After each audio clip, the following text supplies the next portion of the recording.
Monoliitbetooni eeliseks on see, et on palju rohkem võimalusi teha keerulisi konstruktsioone ja arhitektil ja konstruktoril on oma vaba voli teha erinevaid vorme. Betoonkonstruktsioonide lahti rakestamisel on kõige olulisem jälgida temperatuuri ja betooni survetugevuse küpsust, ehk siis olulist rolli mängivad tuul, temperatuur, sademed ning sellest sõltub, kui kiiresti saab konstruktsiooni lahti rakestada ja järgmisse kohta edasi panna. Laevalu puhul peab saama konstruktsioon 70% tugevuse, enne kui võib seda lahti rakestada. Seejärel, kui raketis lahti võetakse, paigaldatakse sinna järeltoed, mis tavaliselt jäävad kuni 3 korrust allapoole seisma.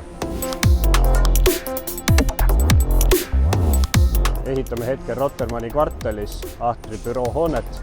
2 korrust on maa all, 6 korrust on maa peal. Siin objektil on kindlasti kõige raskem masinate manööverdamine, materjali ladustamine ja betooni valamine samamoodi. Igaks päevaks on vaja tellida tänavate sulgemised. Lisaks on vaja arvestada sellega, et kuhu kõik suured veokad ennast seisma panevad materjali maha laadimiseks.